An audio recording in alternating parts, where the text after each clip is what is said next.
Hi friends, Gujarati cooking ચેનલમાં તમારું સ્વાગત છે। આજે આપણે જોવાના છીએ કે લીંબુને આખું વર્ષ સુધી કેવી રીતે સાચવી શકાય। કારણ કે લીંબુની સિઝનમાં લીંબુ સસ્તા હોય છે ત્યારે આપણે ખરીદી લેવાના અને પછી આ રીતે સ્ટોર કરવાના। તમે આ રીતે સ્ટોર કરશો તો આખું વર્ષ સુધી લીંબુ એમના એમ રહેશે। તો પ્લીઝ વિડીયોને લાઇક, શેર અને સબસ્ક્રાઈબ કરજો। અરે આટલા સરસ વિડીયો બનાવું છું, કોઈ સબસ્ક્રાઈબ નથી કરતું પ્લીઝ। અને તમને મારા વિડીયો સારા લાગતા હોય તો પ્લીઝ મને કોમેન્ટમાં નાઇસ કે ગુડ લખીને મોકલો તો મને મોટિવેશન રહેશે। આટલા યુનિક વિડીયો બનાવું છું, પ્લીઝ કોમેન્ટ કરજો અને સબસ્ક્રાઈબ તો ચોક્કસથી કરજો। તો આ રીતે આપણે એક વાસણમાં લીંબુ બધા લઈ અને એને સારી રીતે વોશ કરી લેવાના છે। આવી રીતે સરસ વોશ કરી લેવાના કે જેની કારણે એની ઉપર કંઈક ડસ્ટ કે એવું કંઈ રહે નહીં।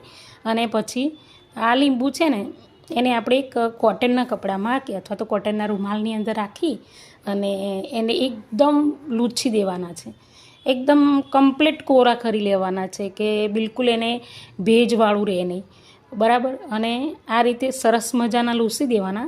એવું લાગે કે સરખા લૂછાયા નથી તો થોડીવાર મૂકી રાખવાના અને પછી થોડીવાર રહી અને પછી લૂછી આ રીતે અને આપણે એને રાખવાના છે।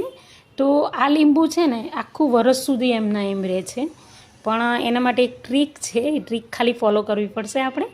તો અને લીંબુ ખરીદવા કેવા, જો ખાસ કરીને આવા લીંબુ છે પાતળી છાલવાળા એવા લીંબુ ખરીદવાના કે જે રસદાર હોય છે અને અંદરથી એકદમ આમ રસ ના નીકળે એવું નહીં, સરસ મજાનો આમાંથી રસ નીકળે છે અને રસ બી કાઢી શકાય છે। અને આ રીતે લીંબુ સ્ટોર કરવા માટે આ રીતના આપણે લીંબુ ખરીદવા પડે છે બજારમાંથી।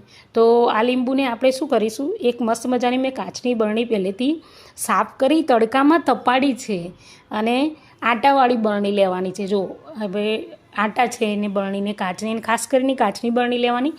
પ્લાસ્ટિકની બરણીમાં પણ તમે સ્ટોર કરી શકો છો પણ એની અંદર વધારે રિઝલ્ટ નથી મળતું। અને આ ગ્રીપવાળું ઢાંકણું હોય, લાલ કરંટનું ઢાંકણું છે પણ એનું ગ્રીપ છે, વ્હાઇટ કલરની તમને દેખાય છે, એવું ગ્રીપવાળું ઢાંકણું હોય એ બરણીની અંદર આપણે લીંબુ સ્ટોર કરવાના છે।